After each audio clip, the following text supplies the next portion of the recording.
She gave her son a family home out of love, but his new wife tried to erase her from it entirely. From stolen heirlooms to lies that ran deep, what this mother uncovered would shake their family to the core.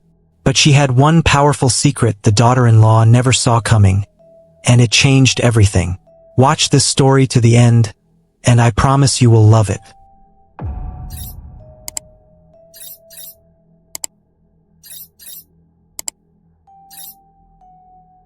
My name is Diane Harper. I'm 58 years old, and I've spent my entire life in the suburbs of Asheville, North Carolina. After my husband, Greg, passed from a stroke nearly 11 years ago, it was just me and my son, Ryan. We were a tight pair. He was my heart, my joy, my only child. When my mother passed 3 years ago, she left me her old Victorian house on Maple Drive. A beautiful, creaky gem with stained glass windows, a wraparound porch, and generations of Harper history carved into its walls. It was where I was raised, where I returned after Greg's death, and where I found peace after so much grief.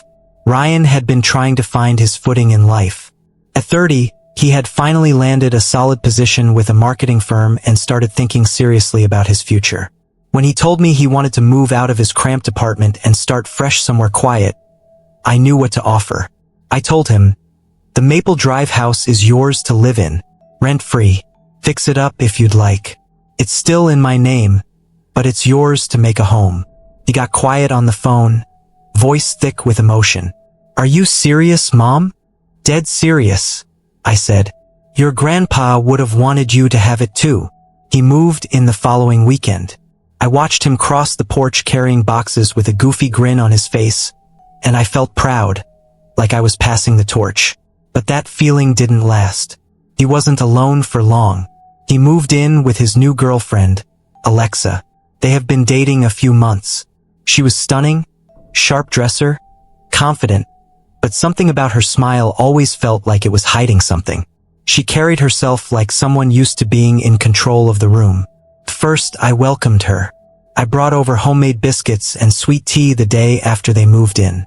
Alexa opened the door, blinked and said, "Oh, you didn't call first." "Nope," I smiled. "Just wanted to check in." She took the dish, nodded without inviting me in, and shut the door a bit too fast. I brushed it off. But within weeks, the house began to change. The floral curtains my mother had sewn were gone. Family portraits vanished from the walls. My grandmother's antique mirror, the one that hung over the fireplace for decades, disappeared entirely. When I asked Ryan about it, he shrugged. "Alexa just wants to modernize things. Make it ours. Our house." That's how she referred to it. I tried to stay calm. I reminded myself it was just decor, just things. But something deeper was shifting, something I couldn't quite name yet. One Sunday, I dropped by like I always did, used my key like I always had, and that's when everything started to unravel. As I stepped into the front hallway of the Maple Drive house, something felt wrong. The warmth was gone. The entryway, once filled with photos and a coat rack that still held Greg's old cap, now looked like a page from a minimalist furniture catalog. Cold grays, black metal, no soul. "Mom!" Ryan's voice came from the living room. He stood up, surprised. Alexa was at the kitchen island, wine glass in hand, her expression unreadable. "Oh, you still have a key?" she asked casually, like I just walked in unannounced to a stranger's Airbnb. "I do," I replied evenly. "This is still my house." She sipped her wine and offered a tight smile. "Ryan and I were actually talking about setting some boundaries, for privacy." My heart dropped. Boundaries? Since when did family need boundaries just to visit the home they gave to their child?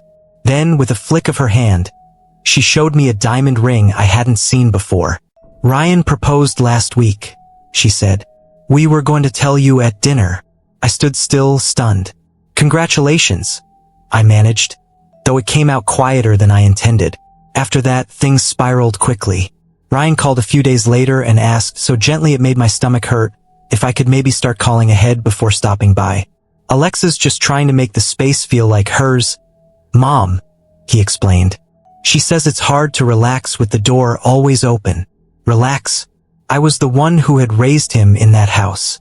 I was the one who had buried my husband and found peace under its roof. Now I was being asked to treat it like I was a guest. Weeks passed. I made myself scarce. When I did visit, Alexa always seemed to be there, watching, hovering, correcting Ryan mid-sentence or offering her version of family stories like she lived them herself. She laughed at my suggestions, replaced heirlooms with sleek modern junk, and called it an upgrade.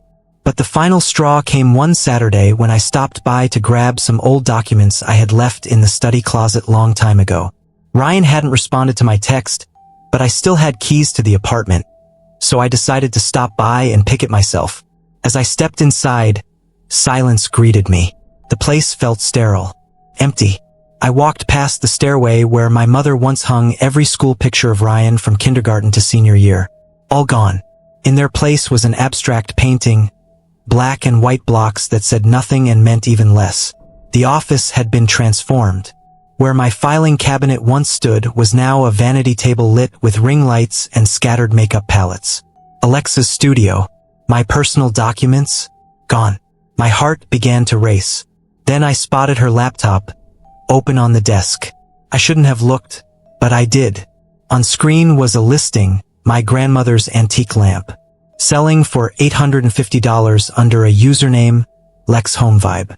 I scrolled. My dad's medals, my mom's quilt, the silver flatware we only used at Christmas. She was selling my family piece by piece. I heard the front door open. Footsteps. Alexa's voice. Ryan, is that you? I stood up and waited. Alexa stepped into the room and froze when she saw me standing there. Nancy, she said coolly, her voice a practiced calm. What are you doing here? I came to get some documents from the office, I replied, keeping my voice steady. Where's Ryan? She crossed her arms and leaned against the doorway. He's out with friends. You really shouldn't be letting yourself in unannounced anymore. I texted him. He didn't respond. I turned the laptop toward her. But I did find this. Her eyes narrowed as she saw the listing still on the screen. For a second, her mask slipped. Then, she straightened her shoulders. That's none of your business. I stepped forward. That's my mother's lamp. You had no right to list it, let alone sell it. Her tone sharpened. Ryan and I live here. He gave me permission to redecorate. The house belongs to us now. No, I said firmly. I reached into my purse and pulled out the folded envelope I carried for weeks now, just in case. The house is legally mine. The title was never transferred. Ryan is living here because I offered him the home rent-free, because I love him. But this house is not yours. Alexa's face drained of color as I unfolded the deed and laid it on the vanity table. That's not possible, she muttered. He told me. He let you believe what you wanted, I said. But he never told you the truth. She opened her mouth to argue, but we were interrupted by the sound of the front door creaking open. Mom! Ryan called from the hallway, sounding cheerful. Then he walked into the room and immediately froze, eyes darting between the two of us, tension thick in the air. What's going on? He asked. She broke into the house, Alexa snapped. She went through my things, my laptop, and now she's trying to say this house isn't ours. I didn't flinch. I turned to Ryan and held up the folder. Do you want to explain to her, or should I? He looked pale, his hands stuffed into his jacket pockets. Alexa, I never actually told you the house was in my name. Her mouth opened in shock. What? I just let you believe it, he admitted. You were so excited about decorating and making it ours. I didn't want to ruin it. I stepped in. She's been selling heirlooms, Ryan. Your grandmother's quilt. Your grandfather's medals. Gone. His mouth opened, then closed. I could see realization breaking over him in slow waves. You did what? He said, looking at Alexa. She flinched. I was helping us build a future. It was just stuff. It was our family's history, I said coldly. Unknowingly to her, I have already called the police when I saw the listings on her laptop. And now the police are involved. At that moment, the doorbell rang. Alexa nearly bolted out of the room to answer it, eager for a distraction. But when she opened the door, her face fell. Two uniformed officers stood there. One spoke calmly. "We received a call regarding a civil dispute and property concerns." "I didn't call," Alexa said quickly. "I did," I said, stepping forward. "And I have the proof." The taller officer, a middle-aged man named Officer McCarthy, took the folder from my hands and began reviewing the documents. The property deed, family photos, and printed listings from Alexa's online store. His eyes moved slowly, methodically, nodding to himself as he read. "These all appear legitimate," he said, finally looking up. "Ma'am, according to this, you are the legal owner of the home, and none of the sold items appear to be under your son's name." Alexa's jaw tightened. "This is still my home too. I'm his wife." Officer Jenkins, the younger of the two, stepped forward. "Ma'am, do you have a rental agreement or any documents stating ownership or joint contribution?" "No, but..." She hesitated. "I live here with him. That has to count for something." "Legally, it doesn't," McCarthy said. "Not without paperwork. Your husband resides here at his mother's discretion.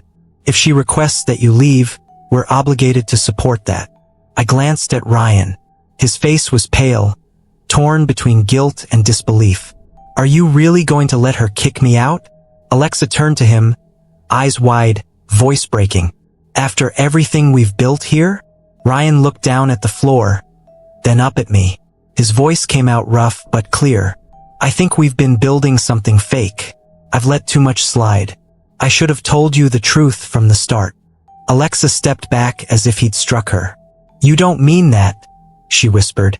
The silence that followed was thick with finality. McCarthy cleared his throat. "Ma'am, do you have somewhere else you can stay for the night?" Alexa didn't answer. She spun around, stomped down the hallway, and returned 10 minutes later with a small overnight bag. Her steps were loud, defiant, but her eyes no longer held fire, only panic. As she passed us at the doorway, she hissed, "You'll regret this, Ryan." He didn't respond. Once the officers left and the front door closed behind her, the house fell silent. Ryan sat down on the couch and buried his face in his hands. I watched him, unsure if I should speak. When he finally looked up, his eyes were red. "I didn't mean for it to go this far," he said. "I didn't know how to stop it." I sat beside him. "You were trying to keep the peace. I understand. But peace that costs your history, your identity, it's not really peace at all." He nodded slowly. "She changed everything. But so did I by letting her." We sat like that for a while, mother and son, in the stillness of a home that had been stripped of its soul. But beneath the silence was something else. Resolve. Then Ryan stood up, wiped his face and said, "I'll be right back." He disappeared upstairs, and when he returned, he carried a box, dusty from the attic. "I found this earlier," he said. "It's all that's left. Letters, photo albums, Grandma's church cookbook." He placed it on the coffee table and opened it. "Let's start putting it back together." Ryan and I spent that entire evening on the living room floor, cross-legged like we used to when he was a kid. We gently pulled out faded Polaroids, brittle recipe cards, and handwritten notes in my mother's looping cursive. Each one was a memory, a piece of our past that had somehow survived the storm. "Remember this one?" I said, holding up a photo of him at his first birthday, icing smeared across his cheeks. He chuckled. "You were freaking out because I tried to eat the candle." I laughed, shaking my head. "And your dad was just taking pictures like it was the best thing he had ever seen." We kept going for hours. Every item brought a new story, a fresh memory. My mother in her favorite Easter hat. Greg manning the grill in his Kiss the Cook apron. My father pretending to read the newspaper just to sneak a nap. In that laughter, something loosened in us. The weight that had hung over the house began to lift. This was what home was. Stories, memories, warmth, not white walls and designer lamps. Around 2 a.m., we finally packed up the box and sat in silence, the kind that feels safe. "I'm sorry, Mom," Ryan said, voice low. "I let her erase everything. I didn't protect what mattered." "You're not the only one," I said softly. "I should have spoken up sooner, but I didn't want to hurt you or make you choose." He leaned back on the couch, rubbing his hands over his face. I thought I had to hold everything together to prove I was building a real life. But the truth is, I was afraid. Afraid that if I admitted how unhappy I was, it meant I failed. "You didn't fail," I said, placing my hand on his. "You just lost your way for a while. But you came back." The next morning, he stepped out for a drive to clear his head. I stayed behind to tidy up and breathe in the quiet. That's when the front door opened again. I turned from the sink, and my stomach dropped. Alexa. She strode in like she still belonged there, heels clicking across the hardwood. "Where's Ryan?" she demanded. "He's out," I said calmly, moving to block her path. "You should have called," she scoffed. "This is still my home." "No," I said firmly, locking eyes with her. "It never was." She narrowed her eyes. "You think this little stunt changes anything? Ryan loves me. He's just confused." "You didn't love him," I said. "You manipulated him. You erased his past. That's not love, that's control." Her eyes flashed, but I didn't budge. "You don't scare me," she hissed. "I don't need to," I said, pulling out a document from the drawer. "This is a legal notice. You have no claim to this property, no financial stake, and your time here is over." Alexa scanned the letter, jaw tightening. "You will regret this," she snapped, grabbing her bag. "I already did," I said quietly. "But not anymore." She stormed out, and this time the door closed for good. Ryan came home later that afternoon, eyes clearer than I had seen in months. I told him about Alexa's surprise visit, and he didn't look the least bit shocked. "She called me," he said, sinking onto the couch, "for voicemails. First angry, then apologetic, then threatening. It was like she was cycling through emotions just to find which one might still work on me." I sat beside him and asked gently, "Do you feel safe?" He looked at me for a moment, then gave a small, tired smile. "I do now." The next day, we sat down with my attorney and formally filed a restraining order. Between the trespassing, emotional manipulation, and her selling of family property, it didn't take long for the court to grant it. Still, I could see the sadness in Ryan. He wasn't grieving her. Not really, he was mourning the illusion, the version of life he had convinced himself was real. But closure came faster than expected. A week later, our neighbor Mrs. Carroll called, telling us that she saw Alexa sneaking out of the house weeks ago, loading boxes into her car late at night. She was stuffing things into the trunk like she didn't want to be seen. We contacted the police, and with the police assistance, we traced the email linked to her online listings to a local storage facility rented under a fake name, but one tied to her contact number. The officers met us there. What we found inside broke us. Tubs of memories packed haphazardly. My father's Navy medals. My mother's hand-painted figurines. The baby blanket I crocheted for Ryan before he was even born. Our family's past treated like clutter, tossed into bins beside broken Christmas ornaments and torn photo frames. Ryan stood frozen, staring at a crumpled picture of his 4th birthday party. "I thought she cared," he said. "She cared about control," I said gently. "Not about who you are." We recovered what we could. Some things were beyond repair, others lost for good.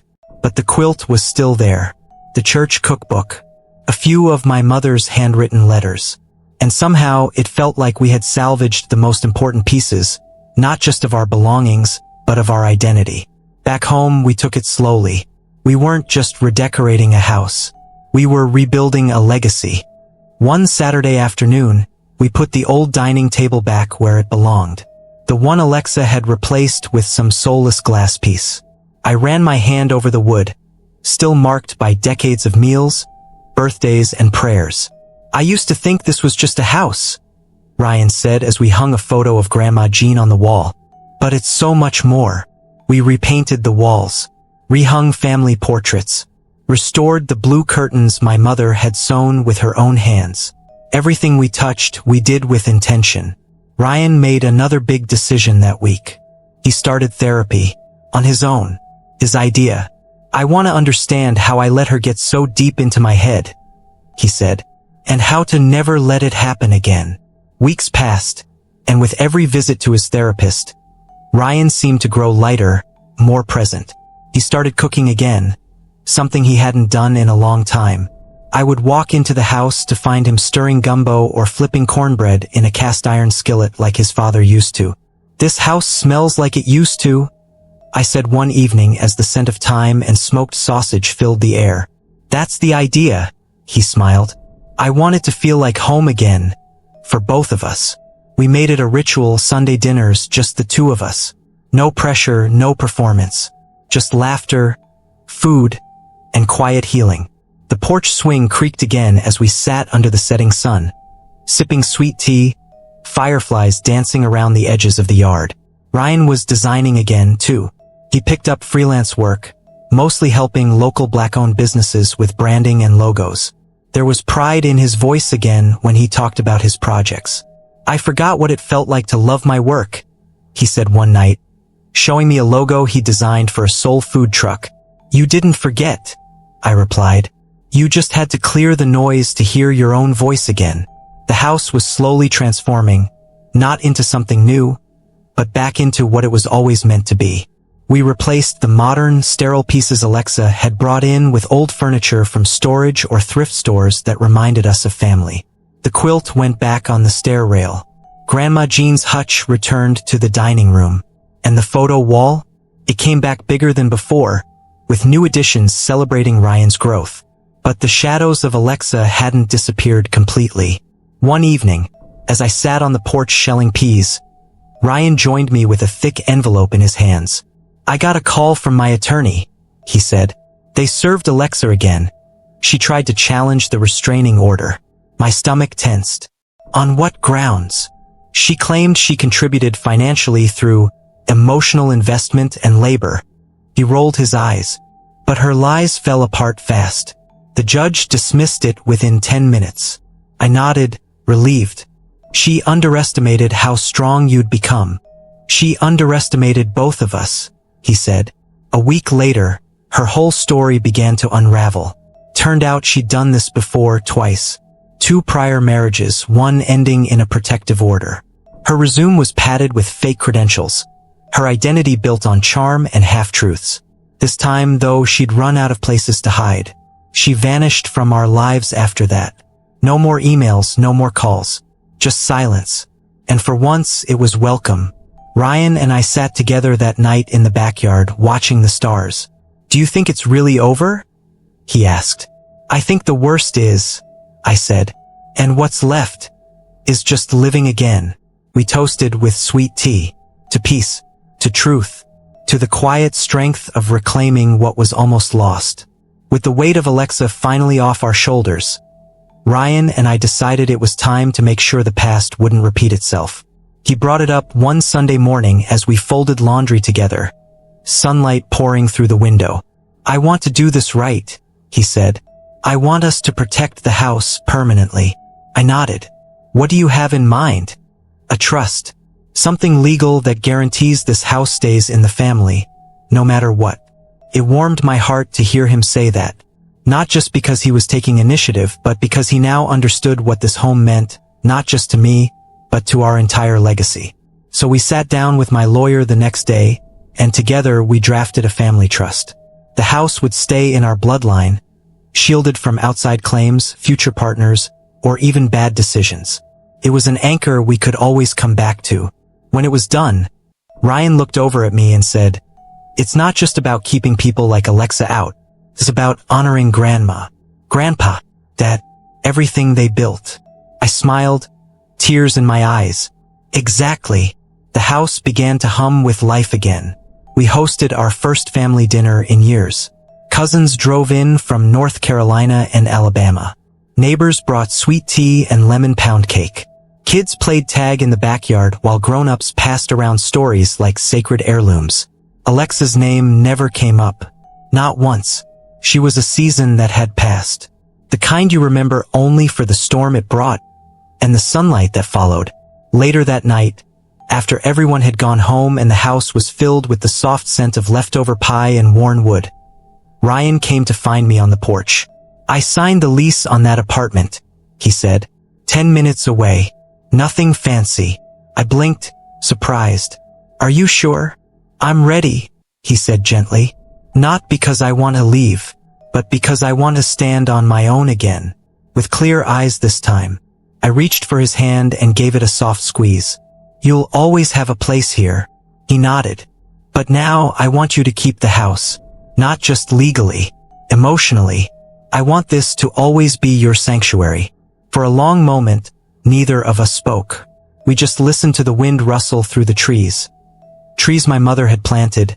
Trees I used to watch Ryan climb as a boy. "I'm proud of you," I said finally. "I'm starting to be proud of myself too," he replied. The next morning, we moved a few of his things into the new place. He kept the apartment simple, no need for flash or pretense this time. Just light, space, and peace. When I returned home alone that evening, I walked through every room of the house, touched the quilt, ran my fingers over the hutch, stared at our wall of photos. The house didn't feel empty, felt complete. Autumn rolled in quietly, draping our small town in amber leaves and crisp winds. With Ryan settled into his new apartment, I expected the house to feel lonely again.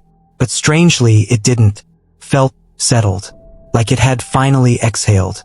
I found myself waking up with purpose. I tended to the garden, restored old furniture, and joined a community book club at the local library, something I hadn't done in years.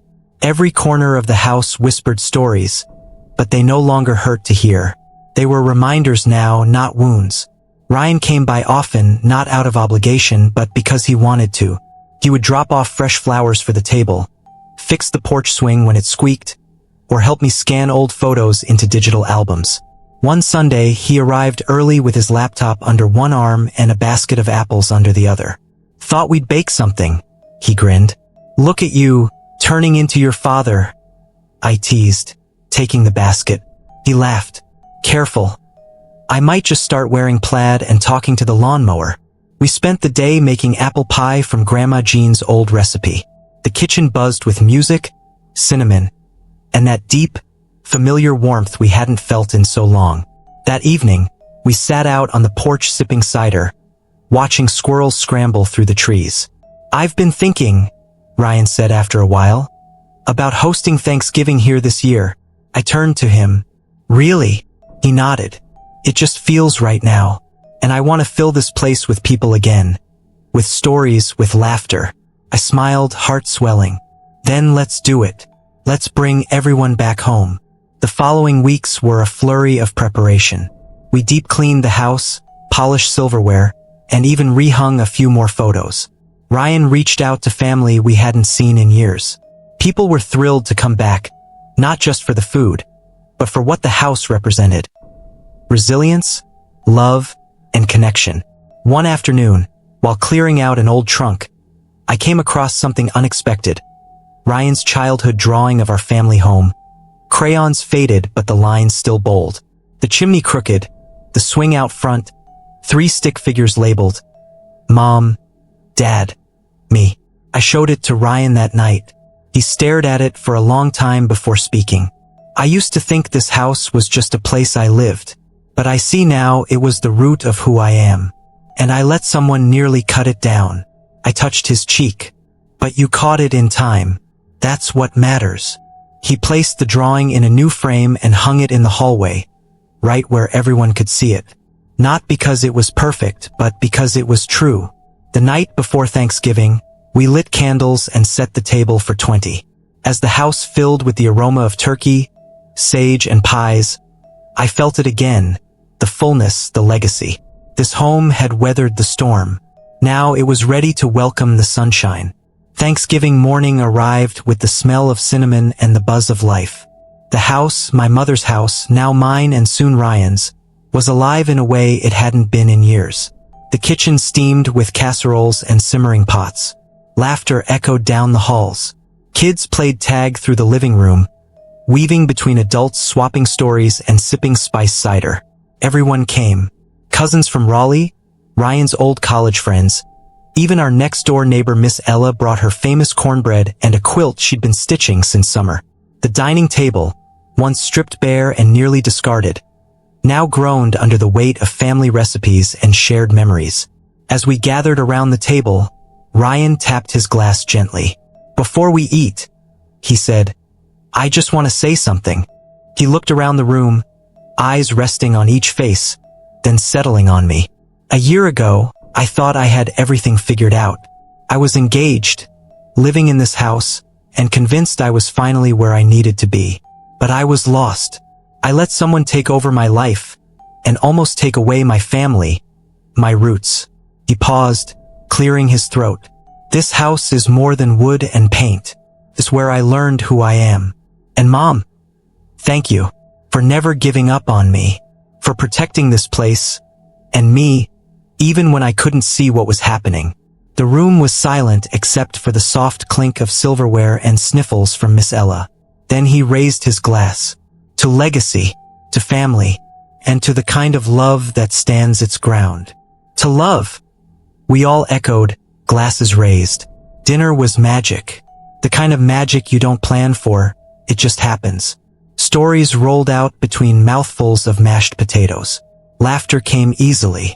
At one point, someone started playing music in the living room, and soon there were two-stepping cousins and toddlers dancing in circles. Later, as the sun dipped behind the oak trees out front, Ryan and I sat on the porch just like we used to, me with my tea, him with his arm draped along the swing. "Do you think Dad would be proud?" he asked softly. I looked at him, truly looked at him, shoulders relaxed, smile genuine, eyes steady. "I think he'd be beaming." Ryan nodded slowly. "I think I'm finally home." That night, as the last car pulled away and the house settled into quiet again, I stood in the hallway staring at the photo wall. Smiling faces from decades past stared back. My parents, my husband, Ryan as a baby in my arms. This house had held us through joy, through grief, through storms we never saw coming. And now it held peace.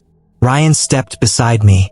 "You know, one day, when I have a family of my own, I want them to grow up here, to know the stories."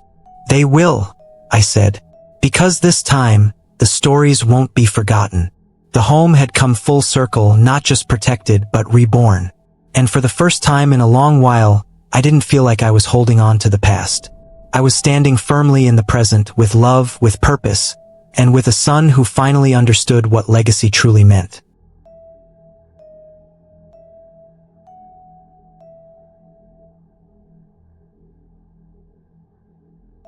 In a world where legacy can so easily be overlooked or exploited, Nadine's quiet strength and Ryan's journey back to himself remind us that home is more than a roof. It's a heartbeat passed down through generations. What was nearly lost to manipulation was reclaimed with love, truth, and unwavering resolve. In the end, the house stood not just as a structure, but as a symbol of healing, identity, and enduring family bonds. If this story touched your heart, please don't forget to like, subscribe, and share it with someone who values family, resilience, and second chances. Your support helps us keep telling powerful stories that inspire and uplift. Let's grow together. Every like and share helps us reach more hearts.